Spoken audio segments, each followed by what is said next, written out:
What's going on, guys? Jared Sports Cards coming at you with another video today. This is Collector Reacts. I'm super excited to get into this video. If you don't know the Personal Finance Dad, he makes amazing card content, so make sure to go subscribe to him. His link will be in the description. He made a really interesting video, or at least sounds like a really interesting video. You guys know I cover a lot of retail news and everything of that nature. And so he says, can't find sports cards at Walmart or Target. Here's another angle. I'm pumped to get into it. I kind of want to see what he says. Again, he's very, very intelligent, so go subscribe to him, guys. He deserves a lot more love.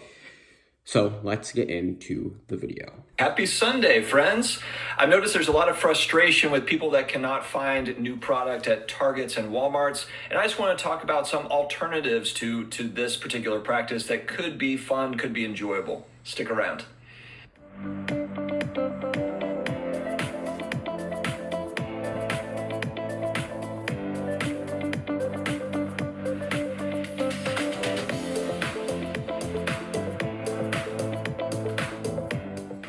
Hello to all my sports card collectors, investors, How you all doing? my collectibles friends. We are here on Sunday. I'm starting to get some energy back. I did get my second shot on Friday, and so yesterday I was pretty much out of it. I was in I wouldn't say really rough shape, but I wasn't in amazing shape yesterday. I'm starting to feel a little bit better today, so we just continue to move forward, guys. We continue to move on. If you are new here, please hit that subscribe button. Go like subscribe, button, guys. karate Subscribe chop, after the video. notification bell, as my son or daughter would say.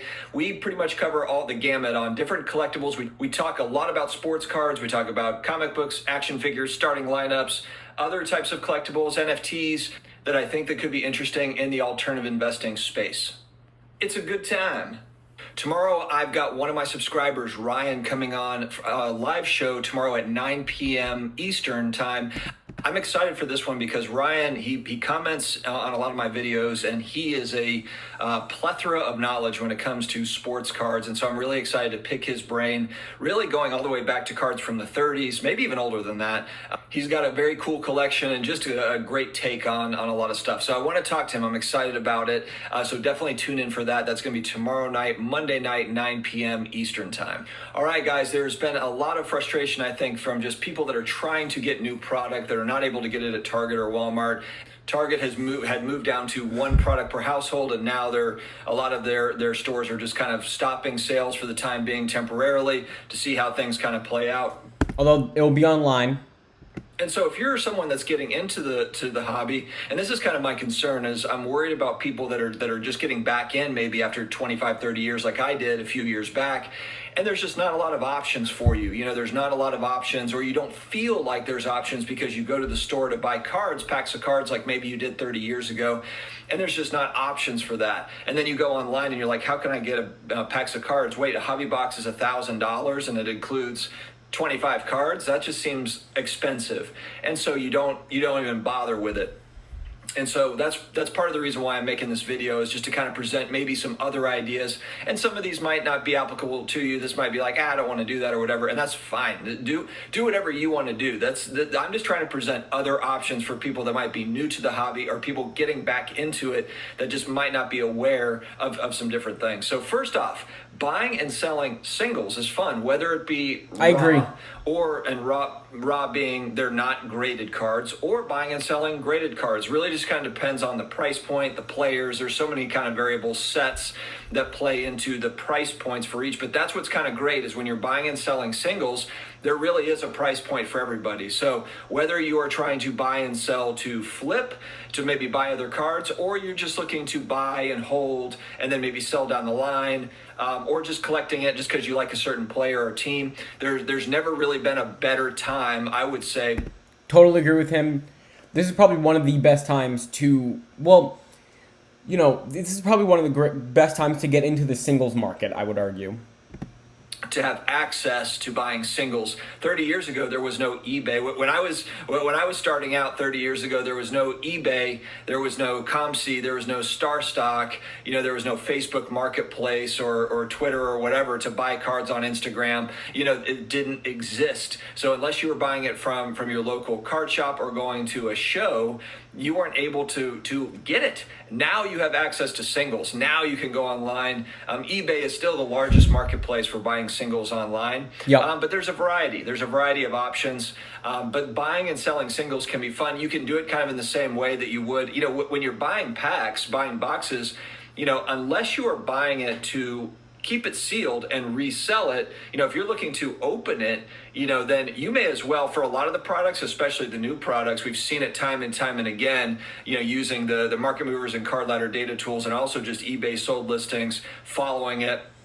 There you see that the new product, once it comes out, it's expensive, and then the singles come out, they're pricey, and then they kind of dip down as kind of the excitement fades from that particular product. And so that is an opportunity if you're looking for particular players. As long as you're just patient, you just go on, and the players that you wanted to get out of the packs anyway, unless you're trying to kind of get the super rare card, the RPA or something that's very, very rare. But in reality, you're buying a lottery ticket when you're entering into a break, or you're buying an expensive hobby box. Couldn't have said it better myself here.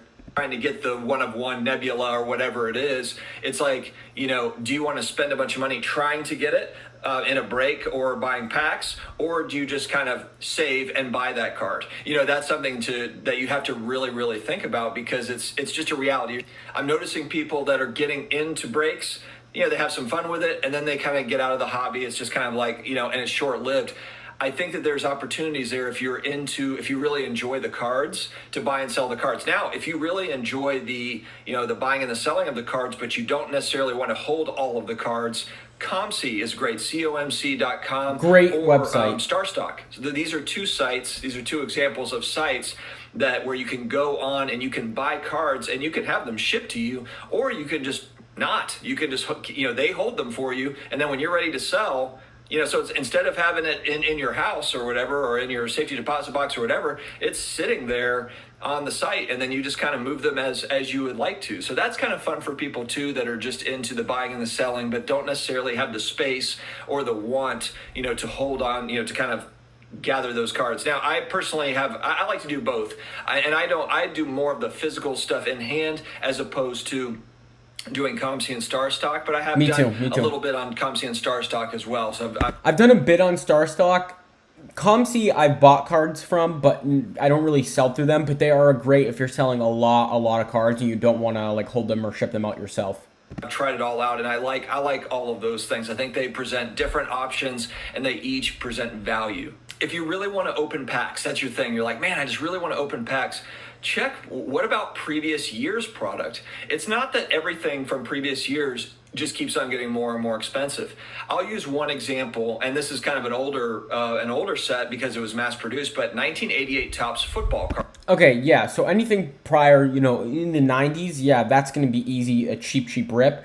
But if you actually want to open packs for things that are modern, it is very tough to get packs right now. And you're going to have to pay the premium if you're really set on opening more modern sports cards. But like he's saying right here, if you want to get older sports cards, sure, you can get those for pretty cheap. Cards. I went on eBay today, and there is, they've got 36 pack boxes for, around $150, $200, sometimes less in an auction. But if you break that down to what it costs per pack, if you just want to rip open wax, look, the reality is if you're buying a box today of current product, you're not going to be ripping wax for very long. You're going to be ripping wax for about 3 minutes while you're going through 3 packs that each have 3 cards in them. So, and I'm kind of exaggerating, but not much. If you go back to some of those 80s, 90s, sets, now granted, yes, they printed a lot of them, but if you are a collector that is just getting back in and just wanting to open it and, just to get your feet wet and have some of that pack opening, itch scratched, if you will, then that is a way for you to do it without breaking the bank. Literally, these 88 Topps packs, 36 packs in the box are what, $3 a pack, maybe $4 a pack total. Sometimes even at card shows, you can get these boxes for cheaper, so much cheaper, which is awesome if you're looking to rip older wax. Even less, depending on the kind of deal you can get on eBay. So, are those cards going to be worth millions of dollars? No, but that's not the purpose of it. If you are just trying to rip wax because that's fun and you're trying to connect with a piece of your childhood where you were doing that, that's a great way to do it. And that's just one example. There's a great book, the 1988 Topps Bo Jackson rookie is an amazing card. So if I just turned 40. So a lot of you can probably relate to the way that I feel about those packs. I think that they're great, and I also like the design. I like the design of those late '80s cards. The mid to late '80s cards. It's It's awesome. So there are other options. Now, I'm just using that as one example. You could also just go back a few years, 5 years, look at the basketball, football, baseball, even on the secondary market. There are certain sets, certain boxes that are just not expensive. So, it doesn't necessarily have to be 2020 Prism basketball. There's other options out there as well, whether it be junk wax era stuff that's going back 30 years. But hey, look, then you're chasing. I see what he means, but I feel like people open retail because there is a chance at getting bigger cards, right? So I think opening older stuff is not the greatest option in terms of instead of opening retail if you're trying to itch the scratch per se. Like he said, it's just, I don't know, at least for someone my age, right? And I think he's kind of gearing this video more towards people around his age, but for people my age, like I never grew up in the era of the 90s and like all those players, right? So immersing myself in that era, that generation, I can't really relate to the players, can't relate to the time. So I want to relate to the more modern stuff. So it's definitely tough to get into the modern stuff. Chasing Michael Jordans, you're chasing Magic Johnson stuff or whatever, Larry Bird. There's baseball, so there's a lot of baseball out there too. Maybe you can chase all these things. There's a lot of fun to be had at a fraction of the cost of what new product today costs, and it's still out there. It's on eBay. You go to card shows. I've seen it at card shows where they've got the older packs. I bought packs of Teenage Mutant Ninja Turtle cards from 30 years ago that I remember seeing them in the stores, and it's the wax packs. They were like $1 each, $1.50 each. So, for the 40-year-olds and then the young people that they're trying to kind of, you have kids that you're getting involved. Maybe take that angle just to get started. That can be something that you can do just to kind of get that those good feelings back. Like, this is what it's all about. So for someone my age, I want to kind of not disagree necessarily. To get someone into collecting, like I can say for myself, and I don't want to speak for everybody my age, but I'm 19 right now. The younger generation, I never was interested in any type of 90s earlier stuff, right? I was always interested in the modern because I could relate to it better. So I don't know if you're going to get younger collectors into collecting with the modern stuff. Sports cards have such a money reputation right now that when people are like, I want to open packs of 90, when I want to open packs, you're trying to get people into it.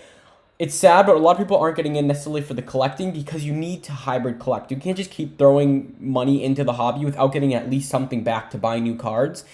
And I think trying to immerse people into the hobby with 90 stuff that have absolutely no value doesn't show them the entrepreneurial side of the hobby, and therefore in the long run, it's unsustainable to keep collecting. But that's just my opinion. We talk a lot about the buying and selling to flip and all that, but there's also a collector element to this as well. That's really kind of the important it's the foundation, the backbone of all this stuff. So yes, you do have, sports card investors. Look, you've got collectibles investors of all types. Investors are in every market. So, and it's always been like that. This is not a brand new thing where all of a sudden there's, people that are looking to get in to make money on a specific collectible hobby market, whatever it is. It's not new. Okay, it's just something that we've seen a lot of over the last 18 months in sports cards and comic books and action figures and different things. It's ballooned because you have a lot of nostalgia packed in as well, and so there's there's moving parts, definitely. Another idea that I've heard people say that I think would be very, very fun is, and it's something that I've thought about, like, maybe that's something that I will do to kind of diversify how I'm hobbying, if you will, is buying vintage sports cards to grade. You could also just hold them raw, but there's definitely a premium if you have them in a graded case. The tricky part with vintage sports cards is they're more likely, just because they've been in circulation longer, a lot of them are just cardboard, they have been either trimmed or altered in some way. So as you're buying raw cards, like for me personally, I wouldn't necessarily buy $1,000 raw vintage card on eBay. Maybe it all depends on your risk tolerance, and maybe that's something that you would be okay doing. For me, I wouldn't do it just for the sheer risk of that card of being, touched up, restored, or trimmed on a side or something. And I don't want to have to send it in for grading and then worry about, okay, it didn't come back, it's altered or whatever. But for lower price cards, there's a lot of vintage cards that are. Again, I see what he's saying. I love his points, and I think this is going to work for some collectors.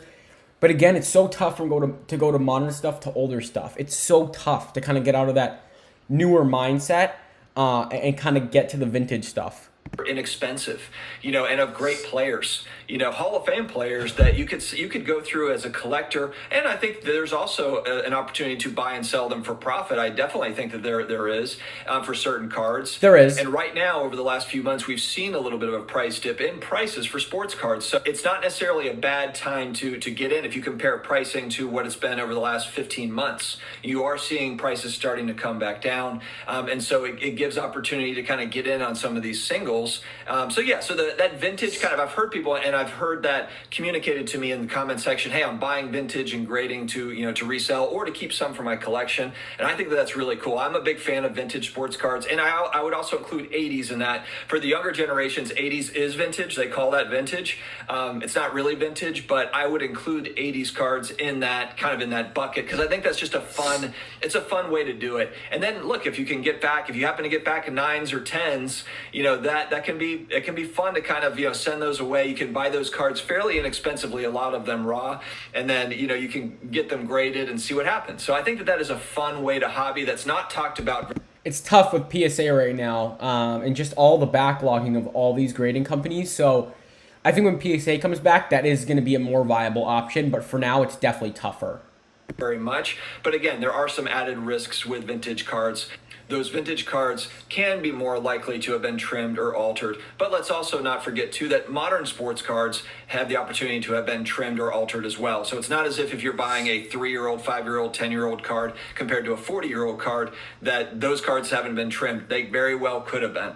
So we have to kind of keep that in mind buying raw at any point. And a lot of the reason why people do buy graded sports cards is for some protection there. All right, guys, that's going to do it for today's video. I mean, overall, I think this is a great video. He makes some great points of a way to diversify your collecting instead of just focusing on modern, taking a step back, looking at, this 80s and 90s stuff in terms of collecting. There's still money to be made within those eras, those generations. But I wanted to share this with you guys. I hadn't seen it before, so it was great to react to that. Guys, remember, go subscribe to him. Hopefully he sees this and he's down in the comments. That would be awesome. But guys, go give him a sub. Check out this video. He makes absolutely amazing videos, great analysis and everything, guys.